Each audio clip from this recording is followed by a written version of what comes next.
Papa Mamadou Diallo, vous avez suivi donc le directeur général du groupe Dioma Média, Kalilou Laré, qui parlait de cette situation inquiétante de façon générale de la presse guinéenne, mais particulièrement lorsqu'on parle de Dioma Média, de films ou encore d'espace, et surtout le cas de Dioma qui inquiète, avec ce retrait du bouquet canal de la télévision Dioma TV. Vous savez que le cadet des soucis du CNRD, c'est de respecter les droits et les libertés fondamentales. Ce n'est pas, disons, trop leur problème que ces questions-là. Le plus important, c'est de savoir aujourd'hui que les gens doivent se positionner pour pouvoir résister, puisque c'est un droit inhérent, le droit de se battre. On reconnaît à chacun le droit de façon naturelle à résister quand il y a une dictature qui est dirigée contre lui. Et ça, c'est très important. Et je pense que ceux qui sont en train de diriger cette grande dictature vers les médias, y compris celui de Dioma, et je pense qu'ils seront découragés parce qu'ils ont compris la détermination que ces médias pourraient opposer un peu à cette dictature qui va apparaître. Aujourd'hui, la seule brèche qui est ouverte aujourd'hui pour manifester, c'est quand il y a coupure de courant. Toutes les autres voies différentes sont écrasées et vous savez que le CNRD a un peu l'habitude de ce petit succès. Si vous avez regardé, les magistrats ont grévé. Je pense que ça a été un échec pour les magistrats. Les avocats presque ont grévé, ça a été un échec pour eux. Ils ont quand même cette petite pédagogie qui les permet d'être au-dessus de tout le monde et de pouvoir, quand ils le souhaitent, de gagner un peu les duels. Et je pense que si les médias ne prennent pas compte de cette technique, de cette pédagogie-là, ils vont se retrouver à la touche. Et finalement, c'est le peuple de Guinée qui le sera. Puisque s'il n'y a plus de presse, c'est qu'il n'y a plus de liberté. Et c'est quand même très facile à comprendre. C'est une explication. Et j'ai suivi une partie importante quand le DG rappelait que aujourd'hui, ils ont choisi, je pense, dans la clause, en cas de problème, ils ont choisi les juridictions françaises. Donc, c'est un litige, c'est un contrat. Je pense qu'il n'y a pas une clause de résiliation dans le contrat qui lie Dioma à Canal. Moi, on devrait quand même admettre qu'il n'y ait pas de possibilité pour que nous raisonnions de sorte que c'est le gouvernement guinéen qui ait demandé à Canal+ d'écarter Dioma.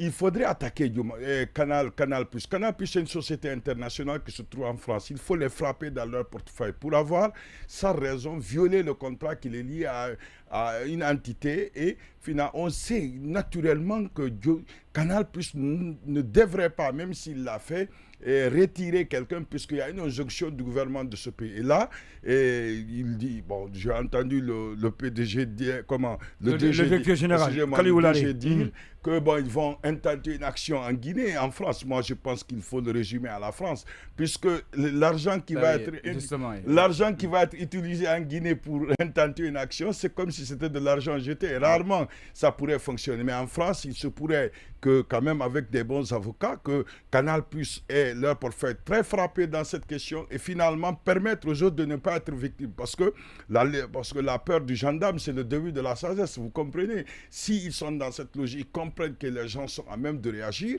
ça va être extrêmement important pour tous les Guinéens de préserver cette petite liberté qu'on a et permettre à la transition de fonctionner. Mais là, ils savent qu'ils ne pourront pas aboutir. Le CNRD est convaincu, très convaincu qu'ils ne pourront pas aller jusqu'à interdire la presse. Ils ne pourront pas. Et pour la petite histoire, parce que M. Camara Bonnet rappelait tout à l'heure, il parlait de Kim Jong. Je ne sais pas si vous avez regardé. De la Corée du Nord. De la Corée du Nord. LCI4, il était invité avant-hier sur un sommet sur la natalité. Regardez l'intérêt de la dictature pour ce président-là. Il a pleuré quand on a dit le taux de natalité baisse en Corée du Nord. Il pleure. Toutes les femmes étaient obligées de pleurer. On a vu.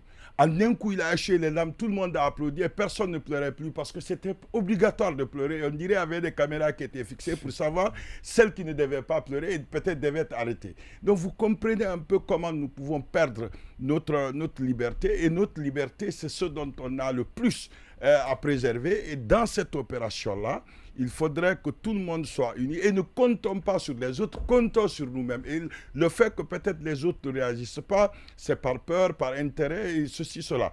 Ce qui est sûr, si nous menons bien le combat, aujourd'hui, à l'heure de l'informatique et autres, c'est impossible pour le CNRD de dire que les Guinéens ne pourront pas s'informer. Et je pense que dans les prochaines heures, il va falloir accepter que on va nous rétablir dans le truc. Et même si on était rétabli, il faudrait que Dioma soit clair, qu'une action soit intentée pour avoir pas respecté le contenu du contrat, puisque des procédures sont prévues. Si on veut mettre fin à un contrat, il va falloir peut-être faire des préavis, informer ton partenaire et ou lui expliquer quand il vous appelle que s'est-il passé. Ils ne sont pas à même de vous avertir et quand vous les appelez, ils ne sont pas à même de dire, on parle de taxes et autres. Et normalement, Canal+ n'est pas une société guinéenne, donc cette société ne devrait pas se soumettre à l'injonction du gouvernement guinéen, ou du moins, avant de se soumettre, alerter son partenaire pour savoir, puisque parfois, l'État peut aller au-delà des règles juridiques en ayant des comportements pratiques qui pourraient quand même les empêcher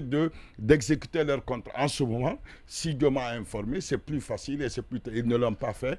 Espérons que Dioma et Canal+ ne peut pas trouver une voie. Ils sont fautifs, ils doivent payer leur indigence. Canal+, ils sont fautifs. Vous me permettez, je vais lire quelques messages sur la page Facebook.